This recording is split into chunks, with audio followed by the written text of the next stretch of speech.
As talk of U.S. tariffs continues to dominate headlines, one potential homegrown way to mitigate the effects keeps cropping up: interprovincial trade. That is, if we could reduce the barriers that limit buying and selling between the provinces, maybe we can reduce our reliance on trade with the U.S. That's the idea, at least. But just how much impact would removing these barriers actually have? It could potentially be significant. That's John McNally, economist and senior policy advisor at Scotiabank. There are some estimates out there that show the benefits from lowering them could be anywhere from 0.5 to an 8% GDP bump year on year. And 8% of GDP, for context, that's $100 to $200 billion a year. That could potentially be quite beneficial. John's our guest this episode to give us a primer on this topic, one that's been in the spotlight a lot recently. He'll tell us what the main roadblocks to interprovincial trade are, what the newly elected Liberal government plans to do about the issue, and give us a reality check on just how much impact reducing these barriers could have on tariff-proofing the Canadian economy. Lowering interprovincial trade barriers is a net good, but there's a couple reasons why it might be a little bit challenging to think about fully offsetting any impacts that come from a tariff shock. But at this point, anything helps, and it can be really beneficial. I'm Stephen Maurice, and this is Perspectives.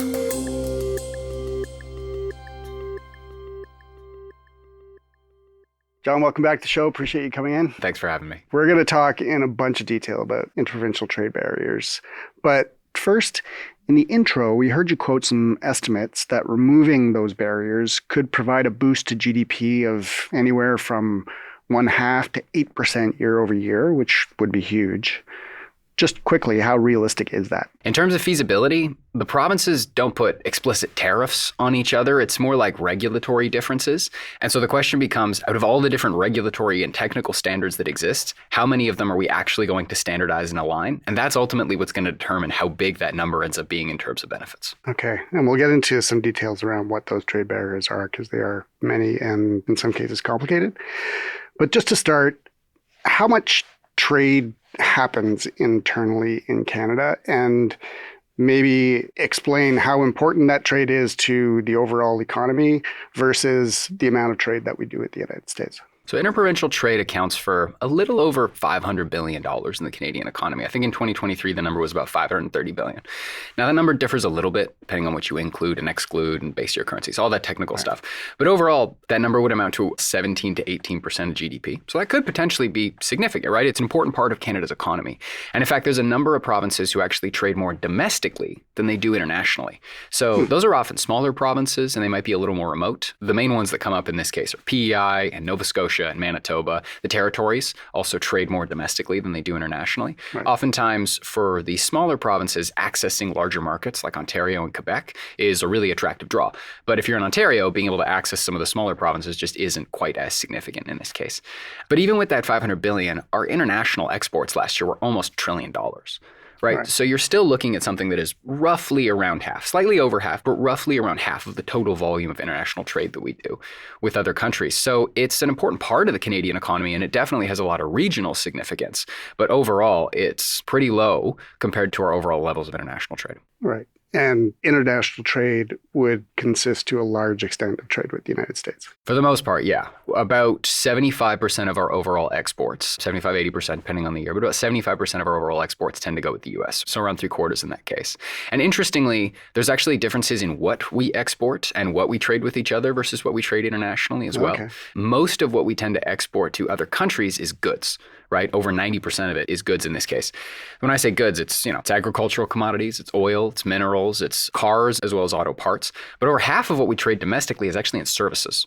So that would make up, real estate, financial services, IT services, healthcare, education, all that kind of stuff. And the reason that's significant is partially because it shows there's differences in what could potentially be impacted by protectionism in other countries versus the industries that we actually really do tend to trade back and forth right now. So when we're thinking about the kinds of supports you might want to put in place and what exactly interprovincial trade could offer, there might be some imbalances in terms of the sectors that are worst affected and the sectors that could potentially benefit most from alleviating those trade barriers. So does that mean that trade barriers are primarily an impediment to trading goods between Canadian provinces? Surprisingly, no. A lot of the trade barriers that exist are probably more impactful for services.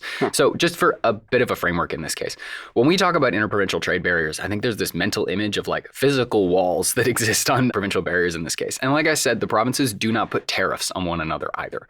So most of these interprovincial trade barriers we talk about basically fall into one of three categories. The first is there are prohibitions, so outright bans in selling products that are made in one province in another province. Those are relatively rare. They're not very common. The main example that gets cited here is like some alcohol products that tend to come up sometimes. But it's the other couple that tend to have the biggest differences. One is like regulatory and technical standards. So a good example here is there can be differences in food safety requirements that different provinces has, as well as labeling requirements sometimes. Maybe there's language rules or different aspects of labeling that have to be changed to sell from one province to another. There's also technical standards around things like the size and weight of various components that can fit onto transport trucks. And so if you're crossing between borders, sometimes you might need to change the signage on your truck, or you might need to pay fees, or you might need to change licensing, all that kind of stuff.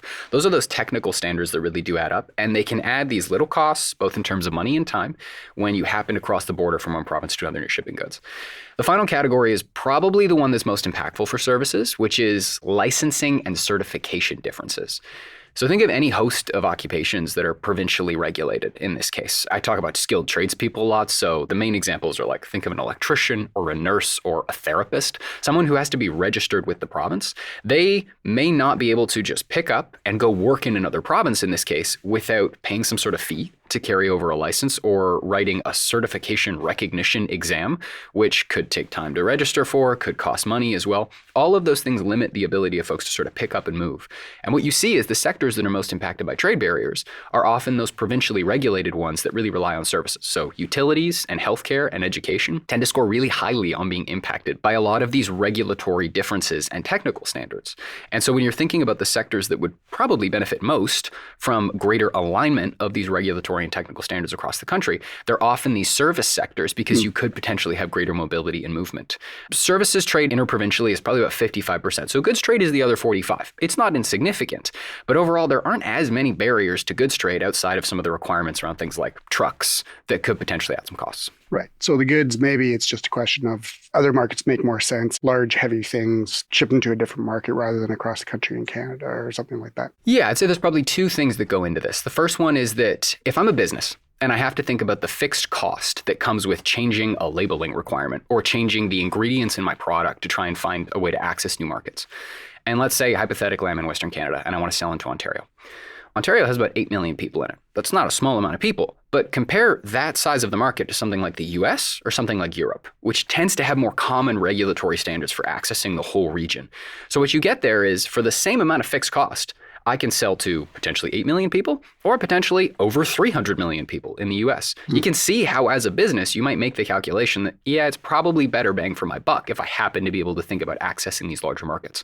And that's one of the ways in which Canadian products can actually have a bit of an easier time selling into these different markets. Even if regulatory standards are different in the EU, there's still a regulatory standard you have to meet, make the investment, and you can sell products over there.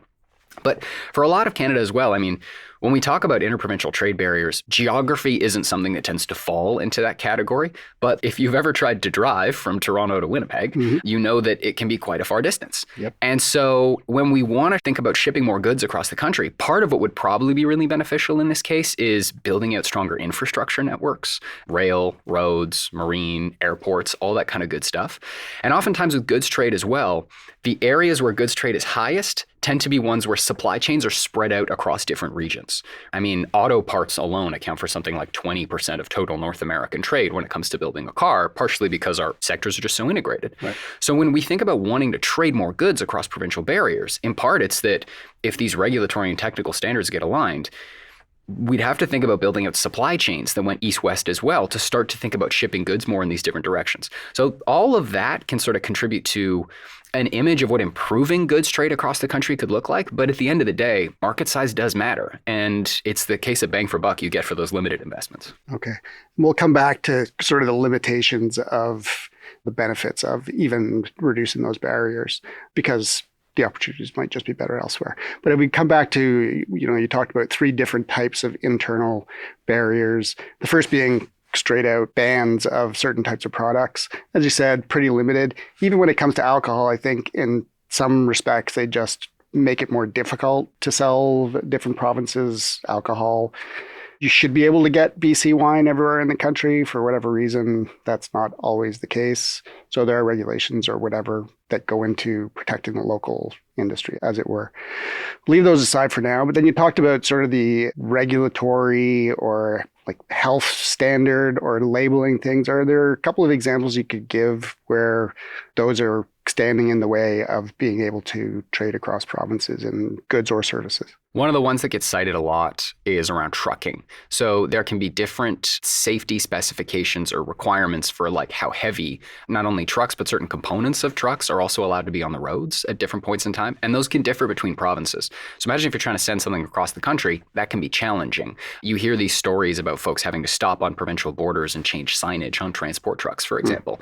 Or you might need like licensing or to pay fees if you happen to be compliant with weight requirements in one province, but not necessarily with requirements in another province as well. Again, when we think about it, it's these little costs that if you're making one journey and one trip, sure, that has an impact. But like, I'm an economist. I think about these things in the aggregate and imagine all of the goods that cross the border in all of the trucks across Canada. And you can see how these costs can kind of build up and add up over time in the case of these frictions. For licensing requirements, it's a lot of the same challenge. If I'm a skilled tradesperson and let's say that I have a family and I want to think about moving out of a big city because housing would be cheaper somewhere else, and there are jobs in other provinces that happen to be really in demand. Well, the challenge I might have there is in order to write some sort of credential recognition exam, it might take time for me to physically write that exam. Like there might be like a 6-month process or waiting period that I have to go through. And there's also probably fees associated with that. Now, what that is in practice is potentially time out of the workforce if I were to simply pick up and move and look to buy this new house. Those are examples of the kinds of frictions that can really have an impact here. And when we think about lowering those trade barriers, the benefits that would accrue would actually largely be to all of us, because you have to remember, much like tariffs, when there are added costs that businesses have to process, oftentimes those get passed through to consumers. And so what you end up with is this process where goods may be slightly more expensive. You may not be able to access some of the goods that you might otherwise want to purchase. You mentioned BC wine as one of those examples, although again, the prohibition side, it's relatively rare. Most of what we're talking about is these other challenges in this case. And it can sort of just create inefficiency in the economy over time. I mean, I've seen stats out there that talk about the fact that the average cost of these goods, like the flow through, ends up making goods somewhere like 10 to 15% more expensive overall for consumers. Now that obviously differs product to product fairly dramatically, but it does give you a sense that these added costs do have an impact over time when we think about buying Canadian. Right. So you talked quite a bit there about certification, things like that, which are essentially questions of labor mobility within the country, people being able to go wherever they can to use their skills. And there are barriers that are put up that limit people's ability to make that kind of movement. Where do those come from and how do we get rid of them? Well, it definitely wasn't malicious. I can tell you that up front. Like, when we think about how differences in regulatory and technical standards evolve over time, each province or jurisdiction and the sort of bodies and groups in that province, they're going to make decisions around what technical and regulatory standards make sense for them based on the context and conditions that exist. And if those are all being developed separately on a provincial level, it makes sense you'd have discrepancies between provinces over time. Right. None of this developed with any sort of ill intent. Right. But the challenge that you have is now you have this diversity of standards that exists that can make it more difficult for folks to sort of pick up and move between different bodies and different groups. And that's actually also one of the challenges that could exist when thinking about lowering them. If you have, for an example, an electricity generator in one province who wants to sell electricity into another one, they might go to their provincial government and say, hey, that other province's electricity market design, that's an interprovincial trade barrier for us. But the exact same situation could be happening in reverse in that other province. Right. And so the question becomes, if you have differences in regulatory and technical standards, and they're not spaces where the provinces have explicitly identified or agreed to knocking these down, which exists, the Canada Free Trade Agreement, which is the sort of federal trade agreement that exists between the provinces to try and knock down these interprovincial trade barriers. If you're operating in a space where you're trying to align as many regulatory and technical standards as possible, well, is your medical certification process an interprovincial trade barrier, or is mine? Which one of these has to be navigated through? And you can end up in these challenges that kind of need to be navigated because there's probably some sensitivity there. And so That's part of the reason why when we think about lowering all these trade barriers, folks would first have to agree as to what all the standards were and all the challenges were. And then you'd have to think that they would have to agree on what the standards should be in this case. Now, that's part of the reason why when we tend to think about these challenges, oftentimes we pull back to, well, what's already in the trade agreement, and let's just focus on trying to move those pieces forward. But if you do that, you're only going to get a part of the benefits that you could potentially get in this case. I mean, like, you can only do so much good to offset the potential impacts of U.S. protectionist policies by changing the prohibitions on selling BC wine. So it's a question of exactly how much good you can get. And that's really going to depend on how deep this regulatory alignment can go. And how hard is that to do? Because there are, I would imagine, literally hundreds of these types of things that you're talking about when it comes to different types of regulations and certifications and health and safety requirements and all the other things that you talked about. Like, you probably really have to get into the weeds, the economic bureaucracy of every province in a pretty deep way. How hard is that to do? Well, provinces have definitely been trying this for years. I mean, like, interprovincial trade barriers have been an issue in Canada for decades at this point. And there's been lots of little agreements that have succeeded in managing to push this forward, and they have definitely helped, right? So thinking back all the way to 40 to 50 years ago, you saw these early agreements that do things like align government procurement standards for different companies so that companies wouldn't have to submit, bids that differed in different ways. You see steps towards liberalizing some of the labor standards and the differences in worker certifications that exist across different provinces. Right. These have had real impacts. And oftentimes to navigate the really tricky side of this, because as you mentioned, it can get a little factorial. You have, 10 provinces, 3 territories, X amount of standards, and all of a sudden you're trying to figure out how to boil the whole ocean in this case. Right. So oftentimes what provinces will do is they'll negotiate with each other bilaterally. There'll be individual agreements that look at a subset of sectors. You'll figure out how to align the issues, and then you'll sort of push forward from there. Right. And again, this has kind of happened in fits and starts over the course of the last 40 or 50 years, and it has genuinely helped. Interprovincial trade has grown by around 30% in the last 25 years, right? That's not nothing. Yeah. And like I've talked about, the provinces who tend to be the biggest beneficiaries of that are the smaller provinces, the often more remote provinces, because they see the disproportionate benefits of selling into markets that are larger in these sort of larger provinces. And there's indisputably economic benefits. Like, this is a net good. There have been studies that have been done that show after some of these trade agreements take place, productivity improves amongst manufacturers in certain provinces because the trade barriers are lower. You have more competition. Competition in general tends to promote innovation. It tends to lead to productivity improvements. But 30% over a 25-year period is not as high as international trade has grown. And so it's a question of, okay, it looks like this is growing slower. And in part, it's because it means knocking down some of these other barriers, more sort of policy and regulatory process. And these things can take time, particularly when you have a lot of governments involved who all have to agree on different things. But it has been happening. It's just slow. Are there examples to be learned from the EU, which presumably would have gone through something very similar? I think they've standardized all the things that we're talking about. They would have had to have done it across a whole bunch of countries, not just a whole bunch of provinces. How did they go about it, or is there anything that we can learn from that experience? So in the EU's case, back in the 1990s, when the EU was coming together and they were thinking about forming the customs union, part of the agreement was to figure out how they would land on some of these technical and regulatory questions. But it's really baked into the governance of the European Union itself. It's this idea that in order to be able to access all the free trade, we have to be able to align these regulatory standards. And the EU has this whole separate regulatory and governance body that exists primarily to help set standards through the entirety of the body. And then all of the individual members can sign off on whether or not they want to adhere to some of these agreements in order to sort of keep the broader benefits that exist as being a part of the European Union. Canada's system is obviously different. We're not 27 countries. We're not structured as being this big customs union with sort of free labor mobility, if you think about something like the Schengen zone as well. So in our case, it's a different process just because we have a different governance structure. And we don't necessarily have the exact same commitment to being a full, robust, open market and then having a decision-making process that really drives us towards that objective. Instead, what you have is a number of different provinces who kind of set a number of their own standards. And the theory is we're slowly pulling towards this objective that would help us get more aligned over time so that folks can get the benefits of these broader markets. But yeah, it's a different process. And because of that, we've been approaching it differently. Okay. And you mentioned the CFTA, the Canadian Free Trade Agreement.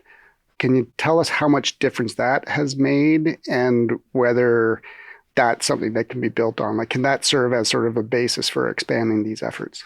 I think the provinces have really been leaning on it thus far. So part of what you've seen in some of the announcements that have occurred since January 2025, when we talk about really advancing and lowering some of these pushes to bring down interprovincial trade barriers, part of what we've seen is that provinces have been coming forward and saying, okay, we are going to remove the exceptions that we have in the Canada Free Trade Agreement. And for context for the listeners, when we talk about exceptions, the way the trade agreement is structured is basically that it specifies we're going to lower all these different interprovincial trade barriers that exist. But there's a number of carve-outs that exist where you can still have some of these in place. Some of them are around things like language or national security, but all the provinces also have sort of their own sets of exceptions that exist in the Free Trade Agreement as well. Part of what you've been seeing from different provinces that have come forward and pledged to lower these, which I think at the time of recording is Ontario, New Brunswick, and Nova Scotia have sort of made the biggest pushes. There's been a lot that's been discussed in the federal context as well, but a lot of what folks are talking about is, okay, we're going to remove a number of the exceptions that we have in the Canada Free Trade Agreement to really lower these interprovincial trade barriers. And we might also take some additional steps in this case. But part of that will depend on what the other provinces choose to do as well. I mean, again, when we talk about aligning regulatory and technical standards, it's not like a tariff. You can't really do that in a vacuum. The alignment process is one that has to be a little bit collaborative. So the Canada Free Trade Agreement, it definitely has helped. Again, I've talked about the fact that interprovincial trade has increased, and it's something that is increasingly being used going forward as this document to help guide what reform could look like in some sense. But if folks are really serious about this, then there's probably steps you could take above and beyond the trade agreement, and the provinces will have to figure out exactly what that looks like and what that means. Okay, so we recently had a federal election. Liberals have won a fourth term power, this time with a minority government. What has Mark Carney said during the campaign about interprovincial trade, and what do you expect him to be able to do? It seemed to be a big focus during the campaign. One of the big statements that the new government came out and made several times was this idea of having free trade by Canada Day within Canada. But in terms of the specific ideas that they put forward, they basically fit into three categories. One of them was to go forward and remove the federal exemptions that are currently outlined in the Canada Free Trade Agreement. There's about 40 federal exemptions currently in that agreement, and they touch on things like national security and culture and language. If the federal government were to go forward and remove those, it probably would have an impact. It would probably have more impact if the provincial governments were also going to come forward and remove the exemptions that they have in the agreement as well. So you're looking at some potential partial benefits there, but it would really have more bang for buck if the provinces were to step forward too. And then there were a few other measures that they talked about where the scope and scale of it is a little less clear. There was discussion around mutual recognition schemes being pushed forward. And for the listeners, a mutual recognition scheme is basically a program where two or more provinces will decide to mutually recognize the licenses and credentials of skilled professionals in the other province, more or less. So it lowers those labor mobility barriers that exist for folks moving to different provinces in that case. That could be really beneficial. It depends on which occupations are affected and how long that list is. It depends on which provinces get on board. Ultimately, the scale of it is a little less clear in this case. And then there was also a pledge within the platform to review federal policies to try and figure out which ones are inadvertently creating interprovincial trade barriers and then try and tackle those as well. That one didn't have a date, but they ordered a review within the first sort of 60 or 90 days, kind of standard platform stuff. So again, the scale of these impacts kind of depends on what comes out of these major reviews. I will say, though, not necessarily following interprovincial trade barriers directly, but all of the major investments in infrastructure that they talked about in the platform, those could be really beneficial as well. I mean, we talked about the idea that infrastructure can really help support goods trade across the country. And if you build out some of the infrastructure under the kind of $5 billion trade corridors funding program that the new government spelled out they wanted to advance, then you could have major investments in, well, ports and airports in this case, given that road and rail really only goes to one other country outside Canada. But if you have those, then you could start to see more goods trade across the country as well, because you'll still need to build road and rail east-west to get to these different ports and airports. You're probably talking public investment in feeder roads to get to main trade corridors and short line rail that connects communities to main rail lines. And all of that could have big benefits as well for thinking about bolstering trade overall across the country. And you could see some of that goods trade increase. So in that case, there could be benefits to interprovincial trade overall that go beyond just the government knocking down some of these trade barriers. Okay. So I get the sense from a federal perspective, they have the ability through the Canadian Free Trade Agreement to encourage reform, to bring the provinces together, and then potentially through infrastructure programs that go across different provinces, that just the sheer fact of developing those kinds of big projects is going to help interprovincial trade. Yes, but it will still require a fair bit of provincial involvement in this case. I mean, at the end of the day, Canada is a federalist country. The federal government can only do so much in getting the provinces to advance. Even when we're talking about building major east-west infrastructure in this case, that still requires a lot of provincial engagement. There are reasons why there aren't, massive energy corridors that cross the country today, because it often involves a lot of provincial approvals and a lot of provincial engagement in this case as well. And on top of that, the impacts of every action the federal government takes on lowering trade barriers are going to be magnified if more and more provinces start to take them up as well. So this is the kind of thing where you're looking at an impact multiplier. The more folks get on the same page, the higher the potential impacts could be. So because of that, it's hard to tell exactly what the federal government acting alone could mean in terms of GDP benefits. Okay. In the intro, you gave quite a large range of the potential economic benefits, from less than 1% to 8% of GDP. What do you think is realistic, and how long would it take to see those benefits? And then maybe we can talk about the impediments to that afterwards. It's a really good question. The range of estimates that I presented was pretty wide. I think I've thrown a lot of numbers out here. And part of the reason for that is that different studies take different approaches to measuring just how useful this could be. Right. The really, really high numbers, your 7 to 8% of GDP, your $200 billion, the stuff that you see cited a fair bit of the time, those are generally estimates that come from an assessment where we say, okay, we're going to align all of the regulatory and technical standards across the country to become much more of a national open free market in this case, where you can exchange things at any point. Right. That's where those really big numbers come from. I mean, bluntly, I'm not that optimistic that that's sort of a base case that we should otherwise be thinking about, in part because of all of the challenges that I've mentioned thus far that come from provinces starting to think about these things. And it does seem like there's a lot of momentum. You are likely to see some of these benefits get captured, and any action that happens on this is a net good. Again, there is economic growth and economic growth potential that comes from lowering these trade barriers because it improves competition and because it can help lower prices for consumers and firms in this case. But when we talk about aligning every regulatory standard across the country, there's a number of reasons to think that that might not be 100% realistic. And in terms of the time that could take, again, I think this is important to remember what the trade barriers actually are and what the benefits of lowering them could be and sort of how that might work. We're not talking about tariffs or physical walls in this case. We're talking about alignment of standards. So what that means is provinces could go forward and they could say, look, we're going to remove the costs that come from taking action in this case. We're going to align our standards. Well, companies can't just snap their finger overnight and totally enter new markets and have there be new benefits on week one of this. They're going to have to go out there and establish a brand presence and build logistics networks and supply chains and whatnot. Those things take time. It's not the kind of thing that you can sort of just manifest the economic benefits here. And similarly, when you think about folks being able to pick up and move across the country to different regions, that could be disruptive. And because of that, that's also the kind of thing that you don't snap your fingers and see the immediate benefits of that accrue overnight. And a lot of those are lowering sort of the services side of the equation.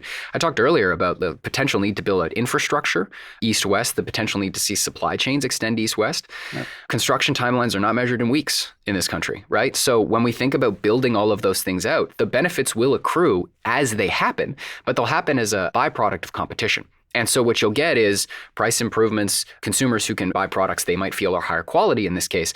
But companies first have to enter those markets and establish market share and start to sell. And then the byproduct of competition is also that you get benefits in the aggregate, certainly, and you'll definitely get some firms that pop up and serve as Canadian superstars.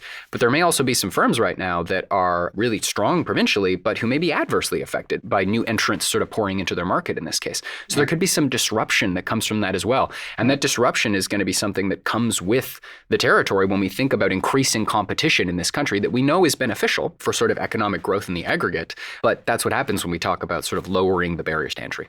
So 7 to 8%, best case, perfect world scenario, something to aspire to perhaps, maybe not hugely likely to happen, but something in between. There are definitely benefits to be had from trying to address these issues. I would say 7 to 8% is the ceiling. Right. And it's a ceiling that is quite optimistic. And there's some rosy scenarios in which it could definitely take place. But honestly, any actions we take are beneficial. Anything we can sort of do to drive in this direction is still going to be good for the Canadian economy as a whole.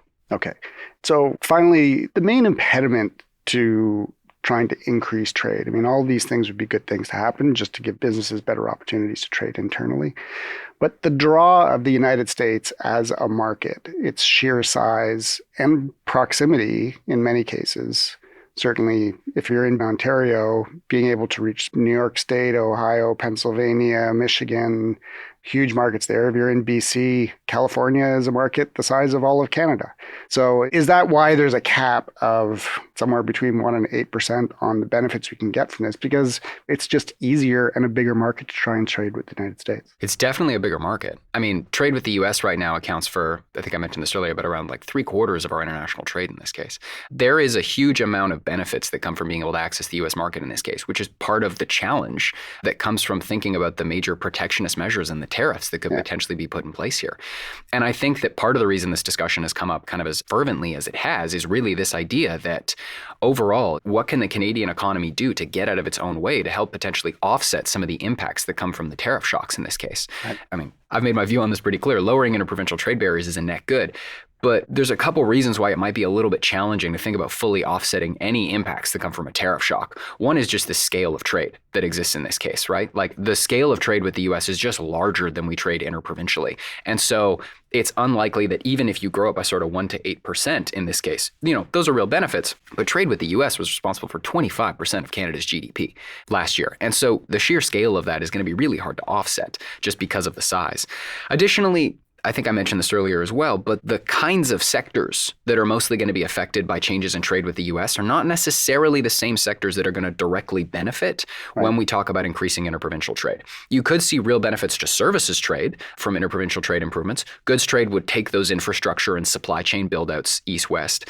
But a lot of the sectors that are going to be impacted most, if you talk about US tariffs, I mean, for starters, tariffs are only on goods. Yeah. So they don't really impact services in this case, which doesn't matter as much to us, if I'm being honest, partially because we run a services trade deficit with the US. Right. We purchase more services than we sell to them, in part just because they have really strong tech companies and everything else. So the exact nature of these impacts is probably not going to directly align. And also, our domestic market isn't necessarily big enough to support a trade shock of that magnitude, in part because we historically have traded and exchanged so much with the US. Right. So fixing this problem, or getting some way towards fixing this problem, it's not going to tariff-proof Canada. It doesn't solve the problem. It's one of a bunch of different things that we probably need to be looking at in aggregate in order to try and make ourselves more self-sufficient, or at least less dependent on the United States. I would agree with that, Reid. Interprovincial trade and lowering interprovincial trade barriers, that is a net good. But when we think about the scale of impacts, there are no silver bullets to solving the problem of being really dependent on any one particular nation. And so if we think about trade policy going forward, if we want to aim to really grow our own domestic markets, then we're probably going to also have to think about more about trade diversification with other countries. And ultimately, we'll see what happens with the US. I mean, I don't think anyone's good at predicting those sorts of actions in the next sort of 6 to 12 months, let alone a 5 to 10 year timeline in this case. So it could very well be that our trade relationship with the US ends up deepening, and we also end up trading more with other countries as well. Ultimately, what will really matter here is what are Canada's growth prospects in the long run. Lowering interprovincial trade barriers could be beneficial for that.